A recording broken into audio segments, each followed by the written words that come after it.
Hey everyone, welcome back to Linear Algebra. This will be part B of lecture 7. So when we left off, we had just defined the row space of a matrix, right? And we said that the row space is equal to the set of all vectors that can be expressed as linear combinations of the rows of the matrix A. Right, that's the row. That's what we mean by the row space of A. Okay, let's do an example of this. Let's do an example. So here's the question: Is the vector 5, 17, negative 20 in the row space of this matrix A, where A is equal to 3, 1, negative 2, 4, 0, 1, and negative 2, 4, 3. Right, so that's the question. Is the vector, the given vector 5, 17, negative 20, is that vector in this row space, in the row space of A? Right, and so what is that? What are we asking? Well, fundamentally what we're asking is, can we write 5, 17, negative 20 as a linear combination of the vectors 3, 1, negative 2, 4, 0, 1, and negative 2, 4, 3. So another way to say this is, can we write, well, nope, let's not do it that way. Does that do the scalars C1, C2, C3 exist such that, let's see, so 5, 17, negative 20 is equal to C1 times the first row, 3, 1, negative 2, plus C2 times the second row, 4, 0, 1, plus C3 times the third row, negative 2, 4, 3. Right, that's the question. Okay, that's the question. Now, it's frequently useful, and I actually find this useful, to write these vectors as column vectors instead. So like you could write it, another way to write this,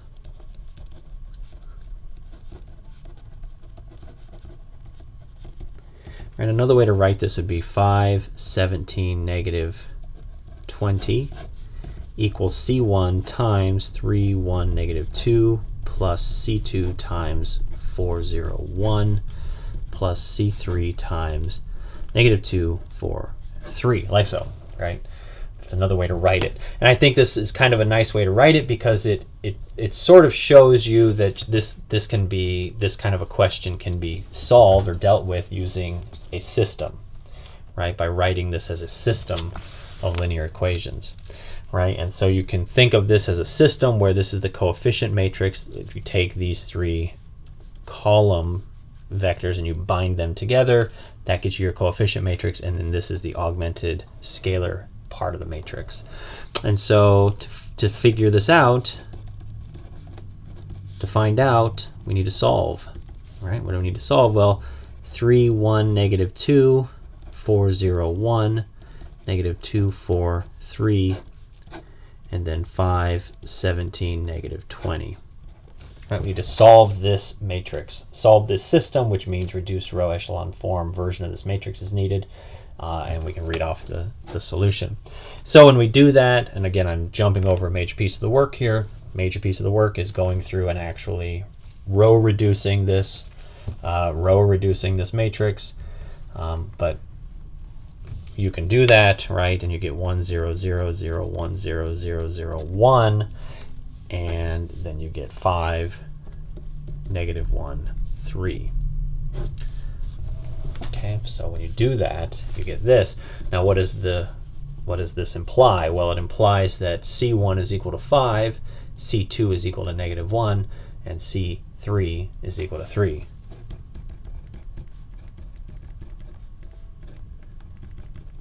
Now, what does that mean?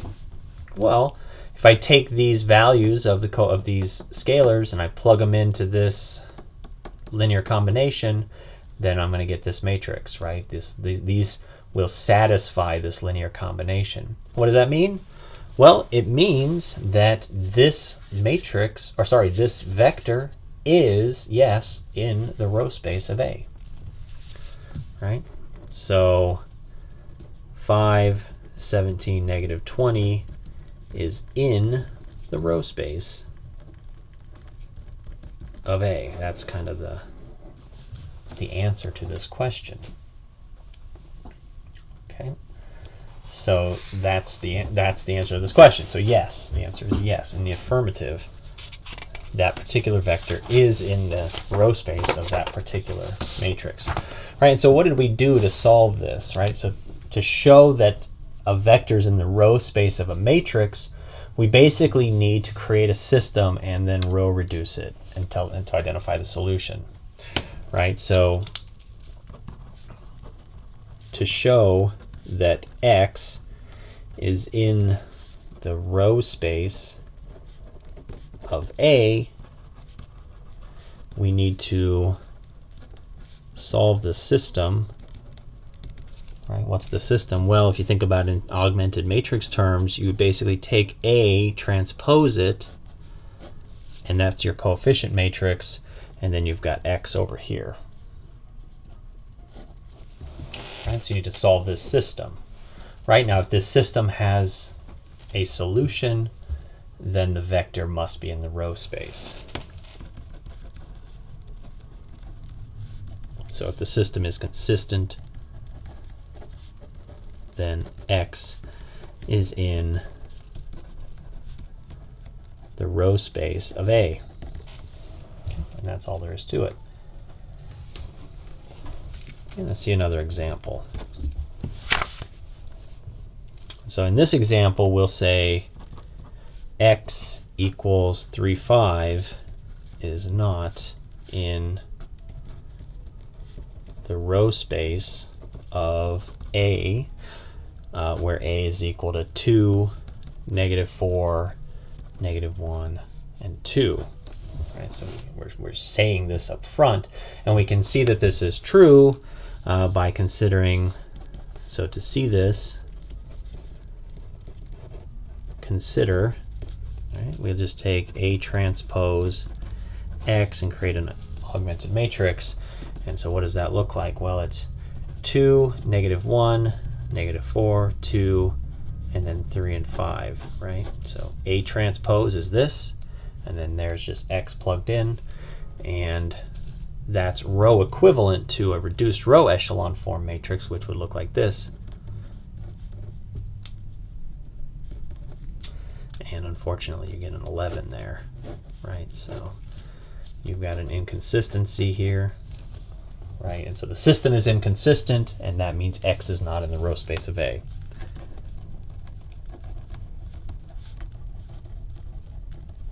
The system is inconsistent, so X is not in row space of A. Okay, all right. That's not too bad. Pretty straightforward, right? Okay.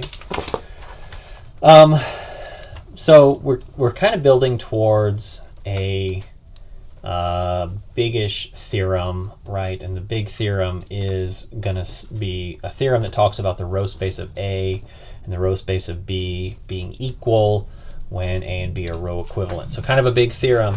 The proof is pretty straightforward, but in order to prove it, we need a lemma, right? So we need a smaller little theorem that we are going to prove specifically for use in the bigger theorem. Okay, and here's that lemma. Right? If you haven't run into this term lemma, maybe you have, maybe you haven't, but lemma is another way to it's kind of like a theorem, but it's a theorem on a smaller scale.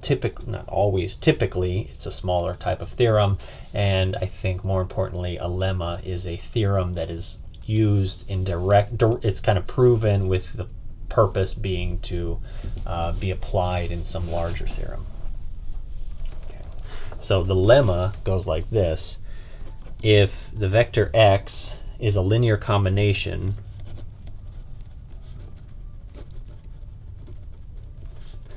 of k other vectors, so we'll call them q1, q2, ...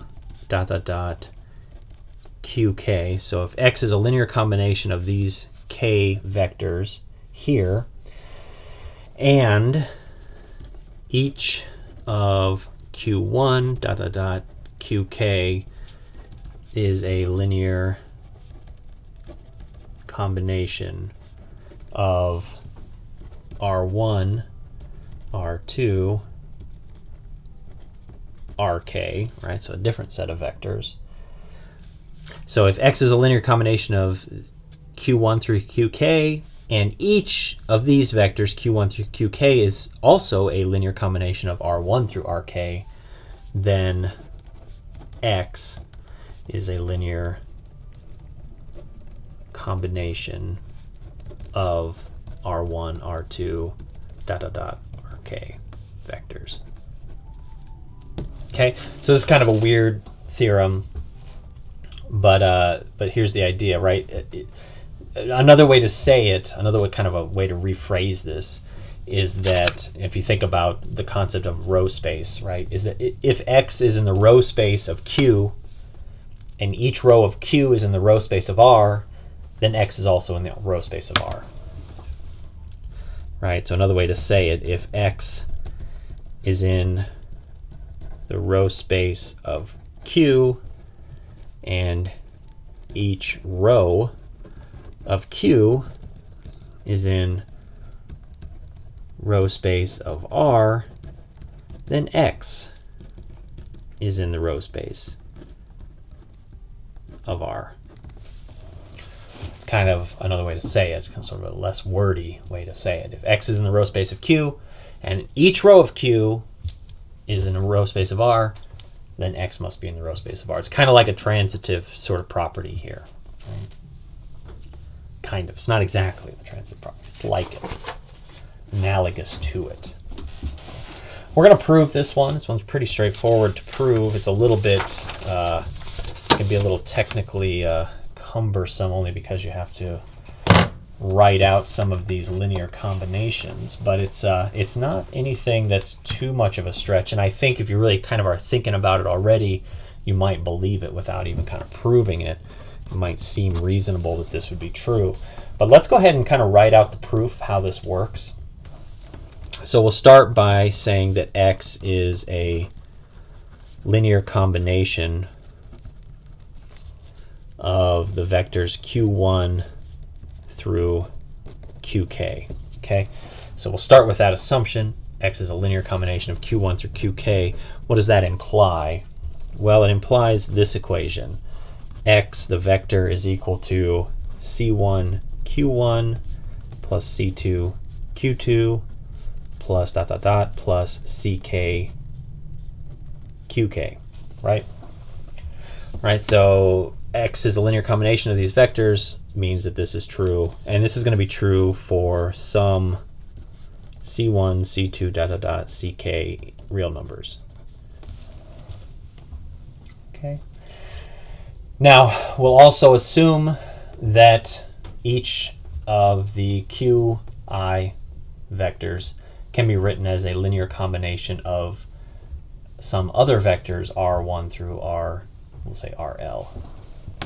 Okay. Also assume that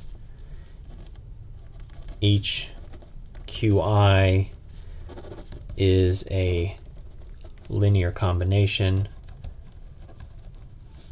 of r1, these are vectors as well, r2, dot dot dot, and then we'll say rl. Okay. Right, and so what does that mean? Well, no, this is going to be a little more involved to write out, right? Because I've got k different vectors. Each of them are linear combinations of these r vectors, right? So I have to write out k different linear combinations. But we can do that kind of succinctly. So this is all going to imply that q1, the vector, is equal to d11, that's a scalar, times r1, plus d12 times r2, plus dot dot dot, plus d1l times rl. Okay, so there's L vectors in this R matrix, right? And so you're going to need L scalars for each linear combination. All right, so that's Q1. Q2, it's going to look just the same, right? Except it'll be D21 R1 plus D22 R2 plus dot dot dot plus D2L RL. Okay, and then we can just extend this down to the kth vector, QK, which is a linear combination of R1 through RL as well. So this one will be DK1 R1 plus DK2 R2 plus dot dot dot plus DKL RL. Okay, and you can kind of think of this as a system. All right, so all we've done so far is lay out our assumptions. We kind of, as I said, there's a fair amount of bookkeeping involved in this. Right, so X is a linear combination of Q, that's this, and each of the Q's, each of the Q vectors in this linear combination are also linear combinations themselves of these R1 through RL vectors. Okay, so we've just written out our assumptions. This is all assumption. Okay, now what we're saying, what the goal of this is to show is that X itself is a linear combination of these R vectors. Right? And so all we'd have to do is somehow re-express X as a linear combination of a bunch of scalars times these R vectors. Okay, and that can be done really easily, right? Because we have an expression for Q1. This first equation here can be plugged in for Q1. This second equation here can be plugged in for Q2. And so on, all the way down to QK can be plugged in for QK. Then you have X in terms of C, D, and R. Then you got to do a ton of algebra just to re-express that, but it's fairly simple to do, right? And so what we can do is we can substitute all of this into one.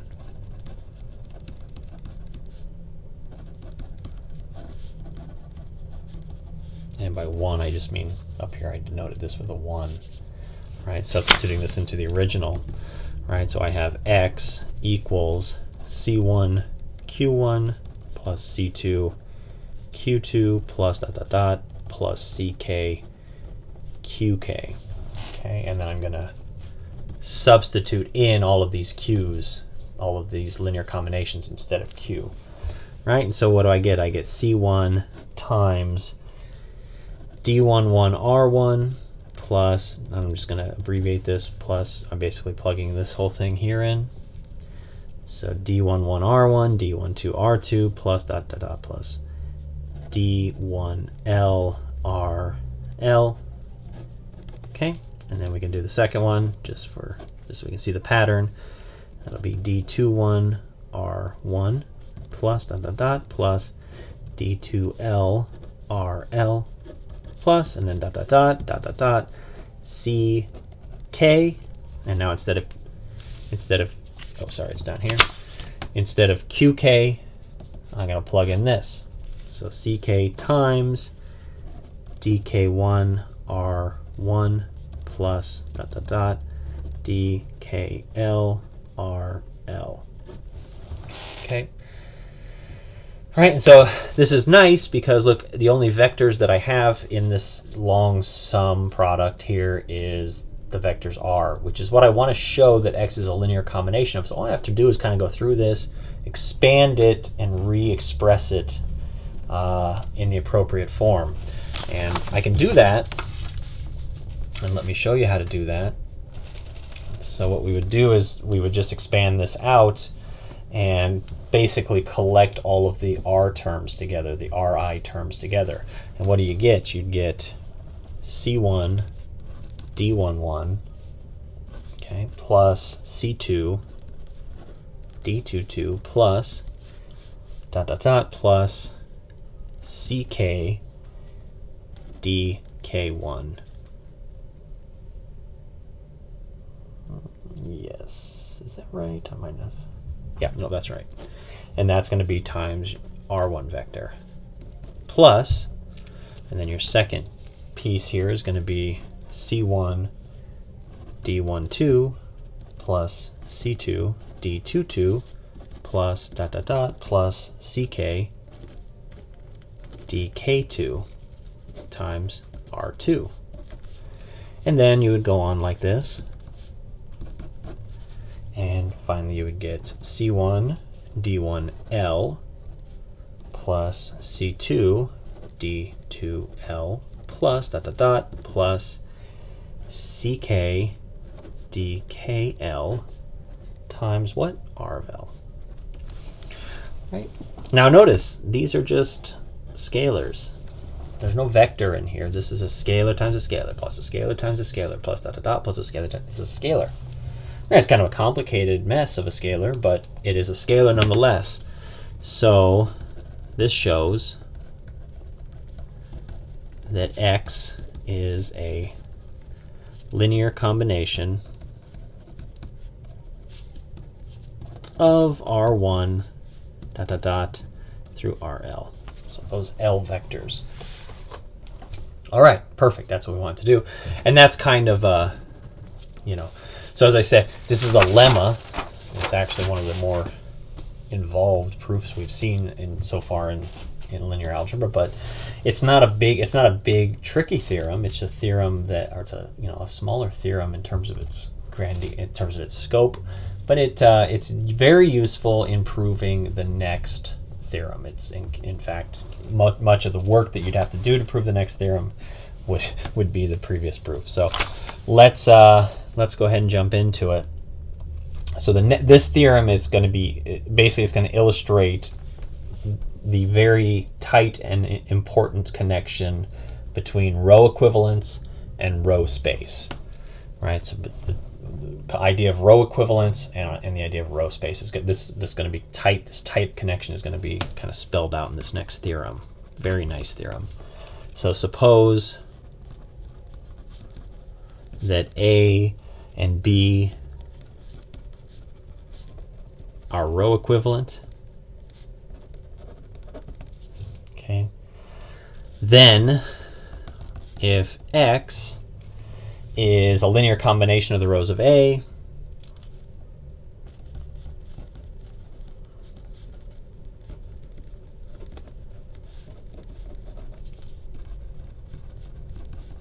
so if X is a linear combination of the rows of A, it is also a linear combination of the rows of B.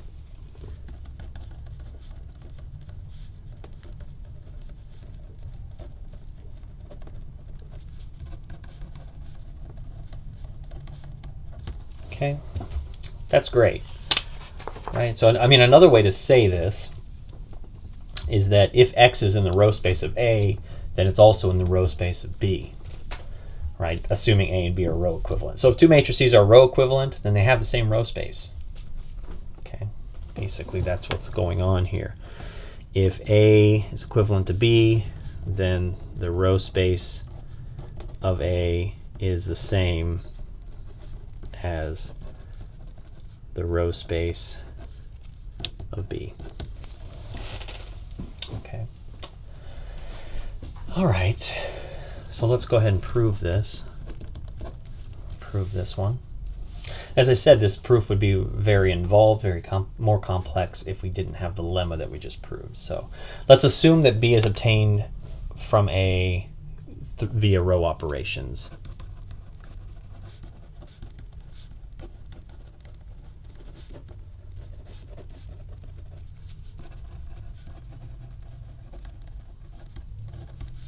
Right, so B is equivalent to A.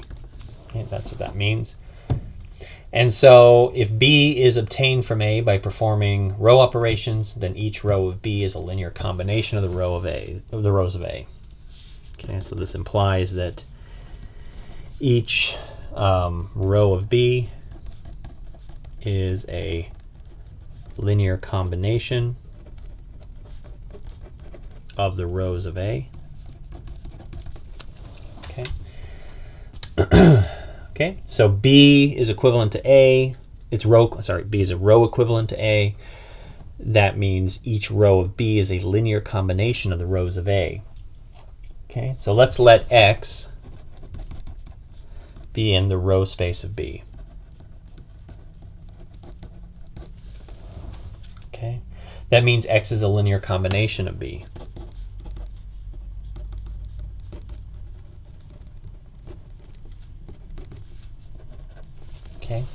x is in the row space of B, that just means that x is a linear combination of B. Now B, the rows of B, is itself a linear combination of the rows of A. All right, so x is a linear combination of B, which is itself a linear combo of A. Okay, all right, so you can see where this is going. So this implies, you know, by the previous theorem, I guess we'll call it a lemma. By the previous lemma, then x is a linear combination of the rows of A.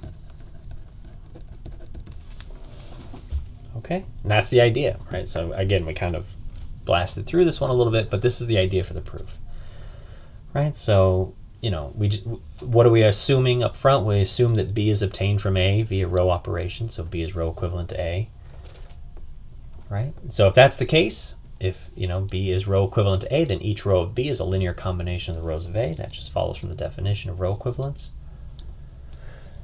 Okay, and then we just let x be any vector in the row space of B. That implies that x is a linear combination of B. Now, what we just got done talking about, what's right up here, is that B is itself a linear combination of A, and by the previous lemma, x is therefore a linear combination of the rows of A. Okay, and so that kind of shows you the one direction. Now, this obviously you can just reverse the order of this chain of reasoning, and you can show that if x is in the row space of A, then it's also in the row space of B. Okay, so you can reverse it. Now, one thing about this that I think I maybe, or kind of glossing over is the fact that, up front we're saying we assume B is obtained from A via row operations. What you might want to do is start by saying B is obtained from A via a single row operation, and then prove that it's true. And then do it for 2 row operations and show that it's true. And then maybe, use some kind of an induction argument. But I think this gets the meaning across, right? The point here is just to kind of spell out how this connection works.